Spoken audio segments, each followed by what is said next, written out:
بسم اللہ الرحمن الرحیم۔ السلام علیکم۔ یہ کتاب آپ کے لیے کاشانۂ بصیرت کے یوٹیوب چینل کی جانب سے ریکارڈ کی جا رہی ہے۔ کتاب مجالس المومنین کا پارٹ نمبر 3 ملاحظہ فرمائیں، صفحہ نمبر 31۔ مقدمہ کتاب۔ حمد کے دلکشا جھونکے اور ثنا کے جانفزا قطرات جو کہ اعتقاد کی باد بہاری اور اطاعت و انقیاد کے آبشار سے رواں دواں ہیں، سپہر خضر کے چمن اور ستاروں کی انجمن کو معطر و معتبر بنائیں، جن کا تعلق براہ راست ذات واجب الوجود کے فیضان جود و عطا سے ہے، جس نے مجاہدین کی آرزو کو شرف قبولیت سے نوازتے ہوئے اور صاحبان اخلاص پر رحمت کرتے ہوئے وصال کی جلوہ گاہ میں انہیں مقام محمود یا عربستان رحمت میں انہیں رہائش عطا کی، جس نے رسول مختار اور آل اطہار کے دامن سے تمسک کی توفیق عنایت فرمائی، اور جس ذات حق نے محبان آل محمد کو اغیار کی محبت سے پاک صاف رکھا، اور بے پایہ حمد اس مالک الملک کے لیے جس نے مخالفین آل محمد کو چند روزہ دنیاوی متاع دے کر انہیں سخت ترین عذاب کے حوالے کیا اور انہیں نہ ختم ہونے والے عذاب سے معذب کیا، اور درود و سلام کی نسیم معطر و صحابی یقین سے تحیات و تکریم کی بارش ہو اس ذات پاک پر، جس نے اپنے قدوم ممنت و لزوم سے فضائے عالم کو معطر و معتبر بنا دیا،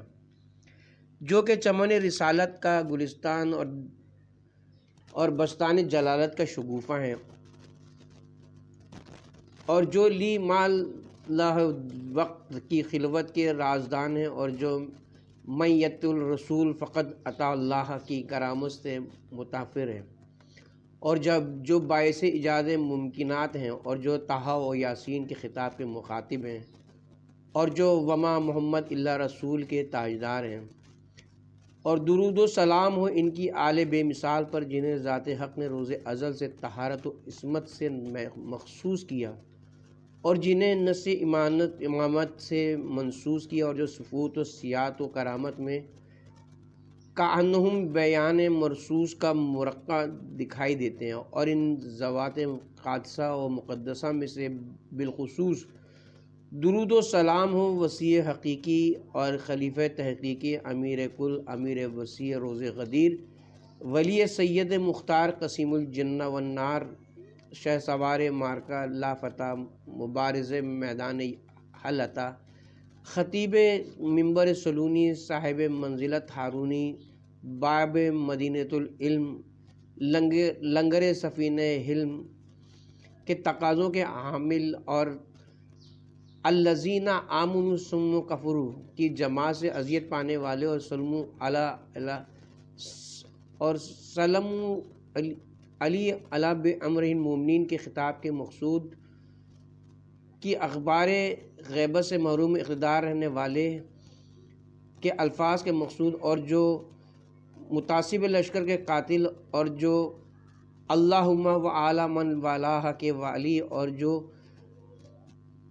دعا کے داعی ہیں، جن کے لیے سید المرسلین نے فرمایا جس کے دل میں اس کی محبت نہ ہو وہ مردود ہے۔ ہمارا سلام عقیدت پہنچے اس ذات طاہرہ پر جو اس کی خاک پاک کو اپنے سر کا تاج نہ بنائے، وہ ابدی عذاب کا مستحق قرار پائے۔ بیت جاؤ اور اپنے سر کے لیے اس جوان مرد کی خاک پا سے زرین تاج بناؤ، جس کے لیے رسول نے اللہ تو اس سے دوستی رکھ جو اس سے دوستی رکھے کہا، اور اپنے دل سے اس کی عداوت کو دور رکھ تاکہ تو اللہ جو اس سے دشمنی کرے تو اس سے دشمنی رکھ کہ تیغ کے زخم سے محفوظ رہے۔ شاہ ولایت کی محبت کو اپنی پاکیزہ ولادت کا گواہ سمجھ علی کی کمال عظمت پر حالاتہ کی صورت گواہ ہے۔ حمد و ثنا اور درود کے بعد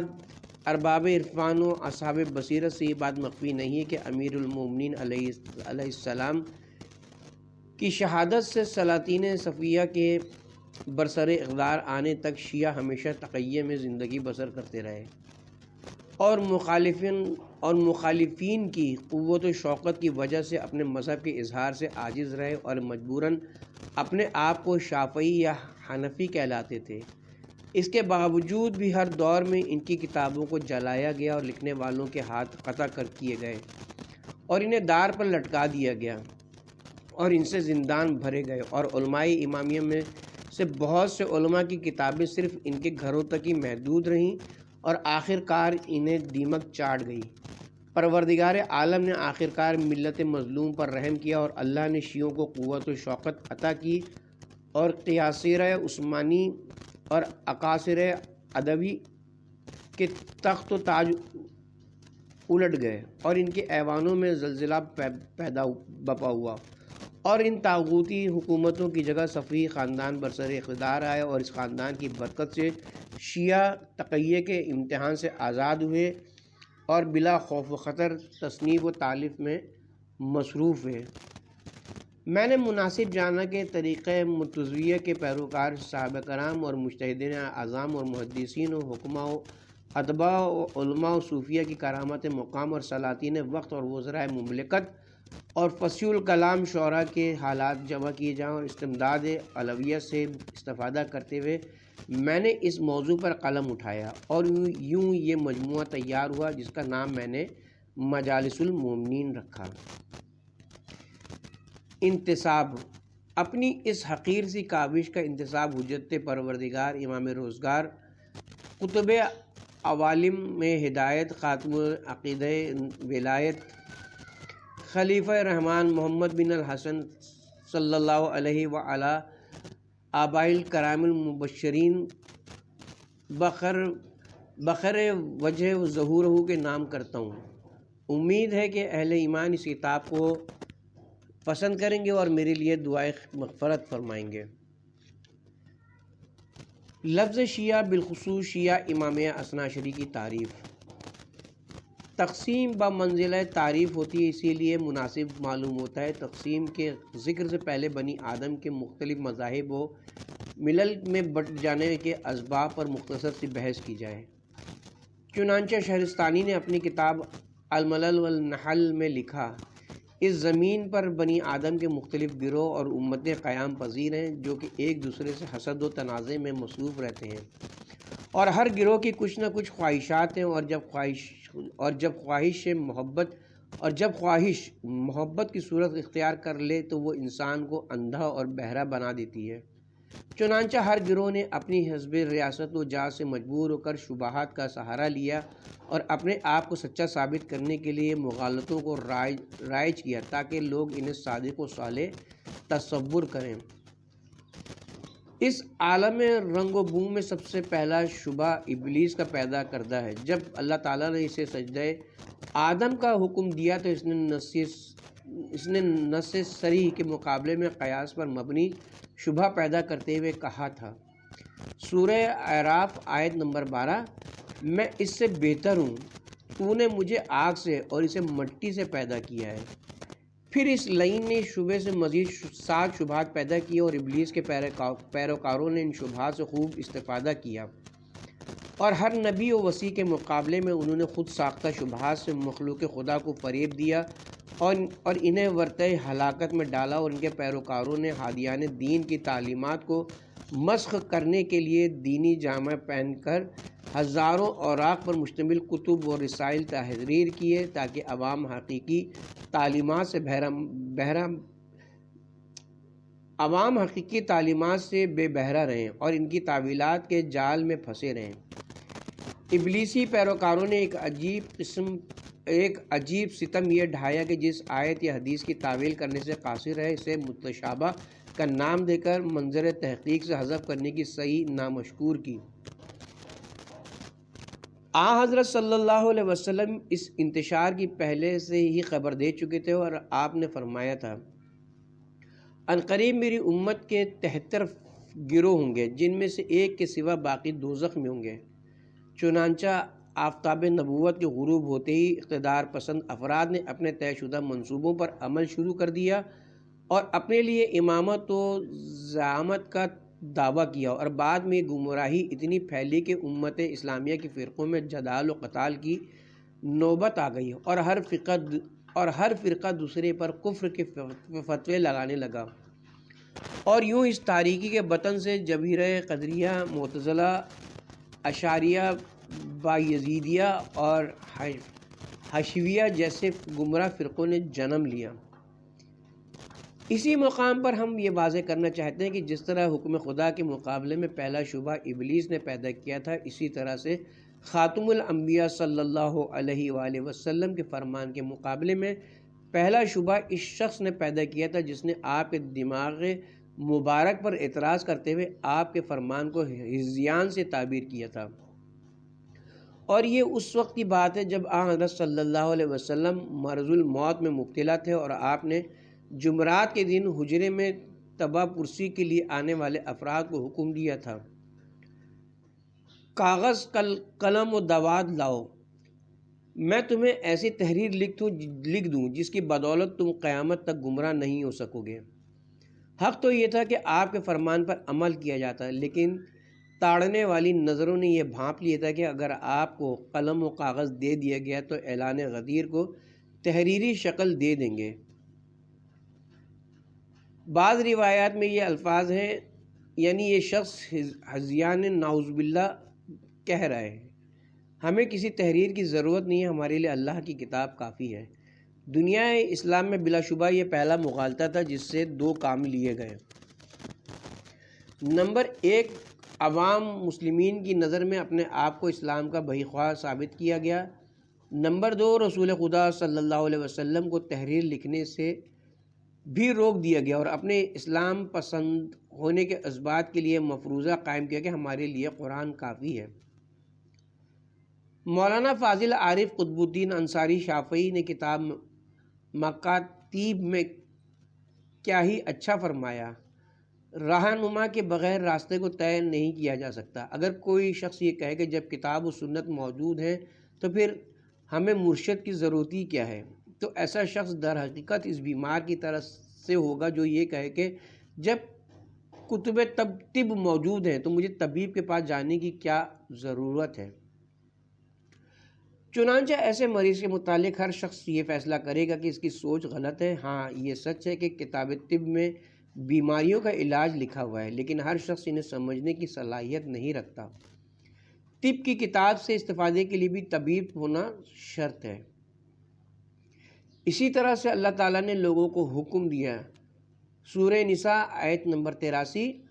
اگر وہ ان معاملات کو رسول اور اپنے صاحبان امر کی طرف پلٹا دیتے ہیں تو استنباط کرنے والے انہیں جان لیتے۔ کتاب حقیقی اہل علم کے سینے میں بطون دفاتر نہیں ہے، جیسے کہ اللہ نے فرمایا سورہ عنکبوت آیت نمبر 49، بلکہ یہ تو واضح آیات ہیں ان لوگوں کے سینوں میں جنہیں علم عطا کیا گیا۔ یہی وجہ ہے کہ امیر المومنین علیہ السلام نے فرمایا، میں خدا کا ناطق کلام ہوں اور یہ اللہ کا خاموش کلام ہے۔ فاضل مذکور نے یقیناً منصفانہ فیصلہ کیا کہ جب تک وارثان کتاب کی رہنمائی شامل نہ ہو اس وقت تک کوئی شخص قرآن مجید سے از خود فیضیاب نہیں ہو سکتا۔ ہمیں حدیث قرطاس کے رقیق الفاظ دیکھ کر انتہائی تعجب ہوتا ہے کہ ایک مسلمان کس منہ کے ساتھ رسول اعظم صلی اللہ علیہ وآلہ وسلم پر ہذیان کا الزام لگا سکتا ہے،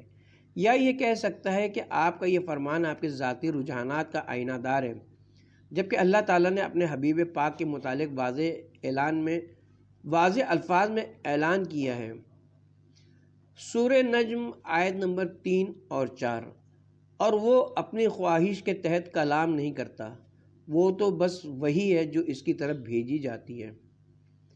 اس آیت کی موجودگی میں یہ تصور کرنا ہی غلط ہے کہ حبیب خدا اپنی ذاتی پسند کے تحت حضرت علی علیہ السلام کو اپنا جانشین نامزد کرنا چاہتے تھے۔ امام کا تقرر یقیناً دین کا ایک حصہ ہے اور حضرت دین کے تقاضے پر عمل کرنا چاہتے تھے، اور اگر اس وقت بیٹھے ہوئے افراد کو اسلام کی خیر خواہی اور مسلمانوں کو گمراہی سے محفوظ رکھنے کی ذرہ برابر بھی تمنا ہوتی تو وہ آپ کا مذکورہ فرمان سن کر خوش ہوتے اور فوراً آپ سے وثیقہ تحریر کراتے تاکہ ہمیشہ کے لیے حق و باطل کا فیصلہ ہو جاتا۔ مگر بصد افسوس ہم یہ دیکھتے ہیں کہ نہ صرف حضرت کے حکم کی مخالفت کی گئی بلکہ ان کے ذہن و دماغ پر بھی رقیق حملہ کرتے ہوئے یہاں تک کہہ دیا کہ چھوڑو، یہ بہکی باتیں کر رہے ہیں، اب ہمیں بھلا ان سے کیا لینا ہے، ہمارے پاس تو قرآن موجود ہے۔ صحاح ستہ میں مذکور یہ روایت ہمیں بتاتی کہ بعض حاضرین نے کہا کہ قلم و کاغذ دینا چاہیے، لیکن دوسرا گروہ جس کی سربراہی حضرت عمر کر رہے تھے، ان کا اصرار تھا کہ ہمیں کسی تحریر کی کوئی ضرورت نہیں ہے، اور جب سرور عالم صلی اللہ علیہ وسلم کے پاس شور و غوغا کی آوازیں بلند ہوئیں تو آپ نے فرمایا، میرے پاس سے اٹھ کر چلے جاؤ، یہاں تمہارا جھگڑنا درست نہیں ہے۔ بخاری لکھتے ہیں کہ ابن عباس ہمیشہ اس سانحے کو یاد کر کے اتنا روتے تھے کہ ان کے اشکوں سے سنگریزے تر ہو جاتے تھے، اور کہتے تھے،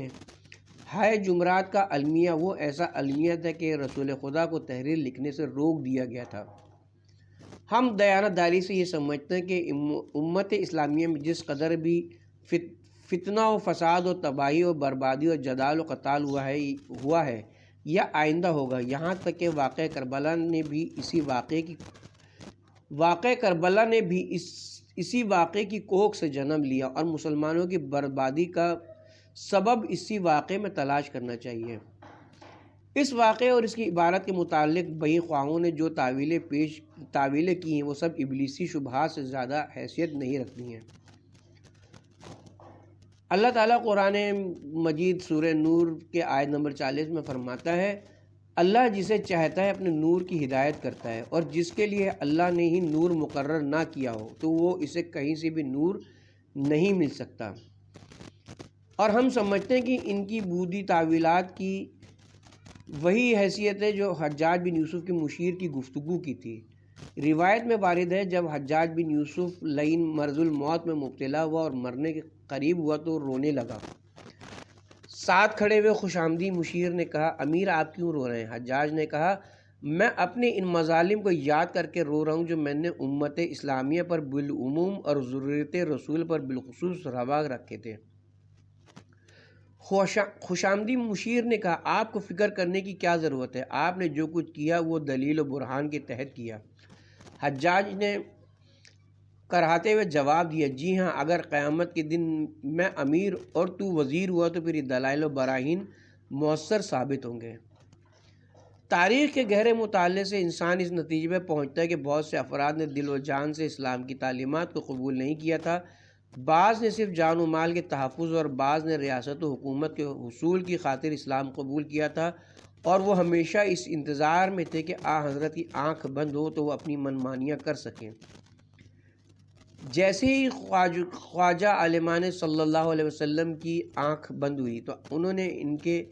اہل بیت پر مصائب کے پہاڑ توڑے اور انہیں ہر طرح سے بے اثر کرنے کی کوششیں کی، اور اس کے ساتھ سادہ لوگ مسلمانوں کو اپنے ساتھ شامل کرنے کی غرض سے اسلام کی ظاہری عبادات کو بھی ہاتھوں سے نہ جانے دیا۔ اس تمام تر کدوکاش کا نتیجہ یہ نکلا کہ طلحہ و زبیر اور معاویہ جیسے افراد لاکھوں انسانوں کو اپنے ساتھ ملانے میں کامیاب ہو گئے اور خلیفہ رسول کے خلاف باقاعدہ جنگ کی، اور دلوں میں چھپے ہوئے نفاق کا اظہار تاریخ کی اس گواہی سے ہوتا ہے کہ جنگ صفین میں علی کے ساتھ قریش کے صرف 5 افراد تھے، جبکہ قریش کے 13 قبیلے اپنے اہل و عیال سمیت معاویہ کے پاس شام چلے گئے تھے۔ امام حسین علیہ السلام کی مخالفت میں جو لشکر آیا وہ تابعین اور اولاد صحابہ پر مشتمل تھا، جنہوں نے دنیا کے چند روزہ مفاد کی خاطر رسول اکرم کے جگر گوشے کو بھوکا پیاسا شہید کیا، اور عجیب بات یہ کہ ان کی اکثریت کو اس بات کا بھی یقین تھا کہ وہ امام حسین سے جنگ کر کے عذاب علیم کو دعوت دے رہے ہیں۔ اس کے ثبوت کے لیے ہم اپنے قارئین کو عمر بن سعد بن ابی وقاص کے ان اشعار کی طرف متوجہ کریں گے جو اس نے اس وقت کہے تھے جب ابن زیاد نے اسے سالار لشکر بنا کر کربلا بھیجنے کی پیشکش کی اور اس سے رے کی جاگیر اور حکومت کا وعدہ کیا۔ عمر سعد نے ایک رات کی مہلت طلب کی، ساری رات سوچتا رہا کہ کیا حسین کے مقابلے میں جاؤں یا نہ جاؤں، اور پھر سوچتا تھا کہ اگر میں نے حسین کے مقابلے میں جانے سے انکار کر دیا تو رے کی حکومت اور جاگیر سے محروم ہو جاؤں گا، جبکہ قتل حسین بھی ابدی عذاب کا سبب ہے۔ چنانچہ اس نے تمام رات دونوں پہلوؤں پر غور کیا۔ صبح ہوئی تو وہ ایک نتیجے پر پہنچ چکا تھا، جس کا اظہار اس نے اپنے ان اشعار میں کیا: خدا کی قسم میں نہیں جانتا کہ اگرچہ میں سچا ہوں، میں دو خطروں کے متعلق سوچ رہا ہوں۔ کیا میں رے کی حکومت چھوڑ دوں جبکہ رے میری آرزو ہے، یا میں حسین کو قتل کر کے گناہگار بنوں؟ حسین کے قتل کی وجہ سے مجھے دوزخ ملے گی جسے میں برداشت نہیں کر سکتا، لیکن رے میری آنکھوں کی ٹھنڈک ہے۔ رے کی حکومت نقد انعام ہے اور کوئی بھی عقل مند نقد کے بدلے ادھار کا سودا نہیں کرتا۔ مذکورہ تمہید کے بعد ہم اصول مذہب اسلامی اور بالخصوص تعریف شیعہ کرنا چاہتے ہیں۔ معلوم ہونا چاہیے کہ جو لوگ انبیاء ماسبق پر ایمان رکھنے کے ساتھ ساتھ حضرت رسالت مآب صلی اللہ علیہ وآلہ وسلم کی رسالت و شریعت پر ایمان رکھیں اور سرور عالم کو خاتم النبیین تسلیم کریں، اور اس کے ساتھ ساتھ اس بات کا یقین رکھیں کہ حضرت کی شریعت سابقہ شرائع کی ناسخ اور قرآن مجید اللہ تعالیٰ کی آخری کتاب ہے، تو ایسے افراد کو مسلمان کہا جاتا ہے۔ اور پھر اگر مبدا و معاد پر ایمان فکر و نظر سے ہو تو انہیں متکلم کہا جاتا ہے، اور اگر مذکورہ ایمان کی بنیاد ریاضت اور صفائے باطن پر ہو تو انہیں صوفی کہا جاتا ہے۔ مذکورہ بالا دونوں طبقات ہمارے زمانے میں شیعہ اثنا عشری، سنی ماتریدی اور منقسم ہوتے ہیں، اور جماعت متکلم میں معتزلہ، اشاعرہ اور شیعہ شامل ہیں۔ ابتدا میں اگرچہ شیعوں میں بہت سے نظریات نے جنم لیا، مگر مرور زمانہ کے ساتھ وہ دنیا سے معدوم ہو گئے۔ اس وقت شیعوں کا صرف ایک ہی فرقہ قابل ذکر ہے، جسے اثنا عشریہ کہا جاتا ہے۔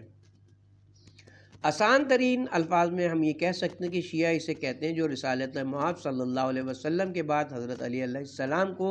ان کا پہلا جانشین تسلیم کرے، اور سنی اسے کہتے ہیں کہ جو حضرت کے بعد ان کا پہلا جانشین حضرت ابو بکر کو تسلیم کرے۔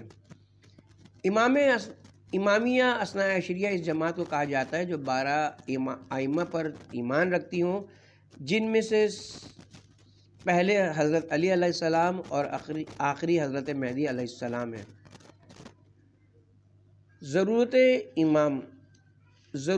امام کے اثبات کے لیے ہم اپنے سابقہ الفاظ کو پھر دہراتے ہیں کہ یہ جہان مختلف امتوں اور گروہوں اور اصناف کا مقام استقرار ہے، اور تمام گروہ اپنے اپنے مفادات کے لیے ایک دوسرے سے حسد کرتے ہیں، اور اکثر وہ حسد جنگ پر منتجب ہوتا ہے۔ اسی لیے لطف الہی کا تقاضا ہے کہ وہ اپنی طرف سے ہادی بھیج کر دنیا و عقبہ کی فلاح کا سامان پیدا کریں۔ چنانچہ اللہ تعالیٰ نے انبیاء کو بھیج کر اس ضرورت کو پورا کیا، اور ہمارے نبی چونکہ خاتم الانبیاء ہیں اور آپ کے بعد کوئی نبی نہیں آئے گا، اب اگر اللہ تعالیٰ اہل زمین کو ان کے حال پر ہی چھوڑ دے تو یہ اس کے لطف و کرامت کے تقاضوں کی نفی ہوگی۔ اللہ کے لطف کا تقاضا یہ ہے کہ نبی اکرم کے بعد بھی زمین پر اللہ کے مقرر ہادی موجود رہیں، اور زمین حجت خدا کے وجود سے خالی نہ رہے، اور وہ حجت خدا زمین پر رسول خدا کا جانشین اور امت کا رہبر کہلاتا ہے، جو تعلیم الہی سے فیض حاصل کر کے مخلوق خدا کی صحیح رہنمائی کرتا ہے اور انہیں دنیا و آخرت کی سعادت کے حصول کے لائق بناتا ہے۔ اللہ تعالیٰ نے اپنے تقاضۂ لطف کو پورا کیا اور اس سے حضرت خاتم النبیین صلی اللہ علیہ وسلم کے 12 جانشین بنائے، جن کا سلسلہ روز آخرت تک جاری و ساری رہے گا۔ مولانا قطب الدین انصاری شیرازی نے اس حقیقت کا اعتراف کرتے ہوئے لکھا ہے کہ جب نبوت کا دروازہ بند اور وحی کا سلسلہ منقطع ہو گیا تو زمین نے اللہ تعالیٰ کی بارگاہ میں فریاد کی۔ اللہ تعالیٰ نے فرمایا، زمین ساکن رہے، اگر میرا کوئی نبی تیری پشت پر موجود نہیں تو اس سے کیا فرق پڑتا ہے؟ میں تیری پشت پر ایسے افراد بھیجوں گا جن کے دل انبیاء کے دلوں جیسے ہوں گے۔ اسی لیے حدیث شریف میں ہمیں یہ الفاظ نظر آتے ہیں کہ زمین کہتی ہے، مجھ جیسا کون ہو سکتا ہے کیونکہ علی میری پشت پر چلتا ہے۔ حجت خدا کا سلسلہ زمین سے ہرگز منقطع نہیں ہو سکتا اور زمین پر ہمیشہ آسمانی نور موجود رہے گا۔ جیسے کہ اللہ نے دابت العرض کو مومن و کافر و خوش نصیب و بد نصیب کی پہچان کا ذریعہ قرار بنایا ہے۔ وجود حجت کا ہر زمان میں ہونا عقل کے تقاضوں کے عین مطابق ہے۔ ائمہ کی تعداد بھی 12 پر مشتمل ہے، جیسا کہ احادیث میں اس کا بیان موجود ہے۔ امام کو معصوم ہونا چاہیے، کیونکہ اگر امام معصوم نہ ہوگا تو اس کی پیروی کرتے وقت ذہن میں ہر وقت گمراہی کا اندیشہ رہے گا اور انسان کو اطمینان قلب نصیب نہ ہوگا، اور اگر امام غیر معصوم ہوگا تو وہ پھر کسی معصوم امام کا محتاج ہوگا اور یوں سلسلہ دراز ہو کر تسلسل میں چلا جائے گا، جو کہ بالبدیہات باطل ہے۔ 12 خلفاء کی حدیث کو عامہ و خاصہ نے اپنی کتابوں میں نقل کیا ہے۔ اہل سنت کے اکابر محدثین نے اس حدیث کو اپنی اسناد سے لکھا، چنانچہ مسلم اور حمیدی جیسے اکابر محدثین نے اس حدیث کو ان الفاظ سے بیان کیا۔ حضرت صلی اللہ علیہ وآلہ وسلم نے فرمایا، یہ امر ختم نہ ہوگا یہاں تک کہ ان میں 12 خلیفہ ہوں گے، وہ سب کے سب قریش میں سے ہوں گے۔ اور دوسری حدیث میں یہ الفاظ وارد ہیں، یہ امر قیامت کے آنے تک قائم رہے گا اور ان میں 12 خلیفہ ہوں گے اور سب کے سب قریش میں سے ہوں گے۔ ایک اور روایت میں یہ الفاظ وارد ہیں، اسلام 12 خلفاء تک غالب رہے گا، ان سب کا تعلق قریش سے ہوگا۔ اور اس حدیث کے تحت شیعہ امامیہ کا یہی عقیدہ ہے کہ رسول خدا صلی اللہ علیہ وسلم کے جانشین اور امت کے امام 12 ہیں، جن میں سے 11 امام رحلت کر گئے، اور اللہ تعالیٰ نے 12ویں امام کو طویل عمر دے کر پردہ غیبت میں رکھا تاکہ دین قیامت تک جاری رہے۔ ہمارے مذہب کے علاوہ اور کوئی فرقہ 12 خلفاء تک اپنے آپ کو محدود نہیں کرتا۔ اگر کسی نے خیر سے 12 خلفاء گنوائے بھی ہیں تو وہ بھی ایسے کہ جن میں یزید لعین، عبد الملک حشام اور ولید جیسے ظالم اور بدکار افراد شامل ہیں۔ حالانکہ حدیث شریف کے الفاظ بڑے واضح ہیں کہ میرے خلفاء دین اسلام کو عزت و شرف دینے والے ہوں گے، تو کیا یزید اور عبد الملک حشام اور ولید نے بھی دین اسلام کو عزت دی تھی؟ اور ایسے بدقماش اور اسلام دشمن عناصر کو حدیث نبوی کا مصداق قرار دینا حق سے انحراف بلکہ موجب کفر و عناد ہے۔ اور پھر یک طرفہ یہ ہے کہ اہل سنت حضرات لفظ خلیفہ کا اطلاق صرف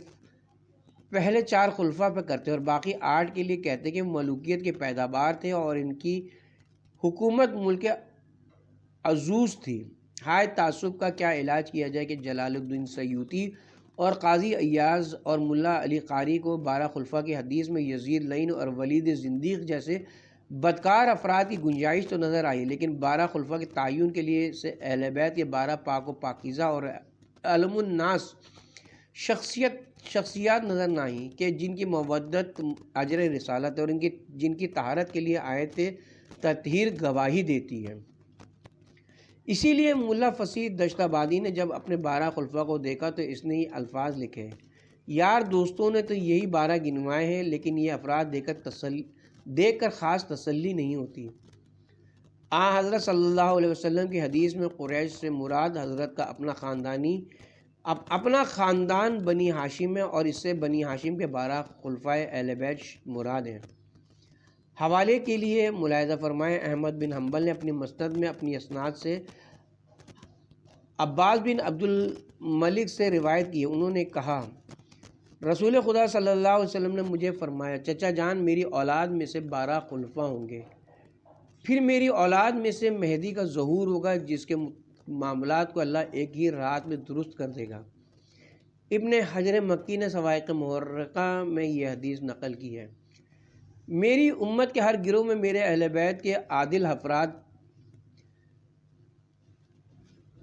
افراد موجود ہوں گے جو گمراہوں کی تحریف اور باطل پرستوں کی نسبتوں اور جاہلوں کی تعویل کو اس دین سے دور کرتے رہیں گے۔ خبردار، تمہارے امام خدا کی بارگاہ میں تمہارے قاصد ہیں، تم اچھی طرح سے سوچ لو کہ تم کسے اپنا قاصد بنا رہے ہو۔ اسی طرح سے حضور اکرم صلی اللہ علیہ وسلم کی اس متفق بین الفرقین حدیث کا بھی یہی مقصود ہے۔ میں تمہارے اندر وہ چیز چھوڑ کر جا رہا ہوں جب تک تم ان سے تمسک ہرگز گمراہ نہ ہوگے۔ جب تک تم نے اس سے تمسک رکھا ہرگز گمراہ نہ ہوگے، اور وہ ہے اللہ کی کتاب اور میری اطرت اہل بیت، اور وہ دونوں ایک دوسرے سے ہرگز جدا نہ ہوں گے یہاں تک کہ میرے پاس حوض پر پہنچ جائیں گے۔ اس حدیث سے اس مسئلے کی وضاحت ہو جاتی ہے کہ جب تک دنیا میں قرآن موجود رہے گا تب تک اطرت اہل بیت کا کوئی نہ کوئی ایسا فرد موجود رہے گا جو قرآن کی طرح معصوم ہوگا۔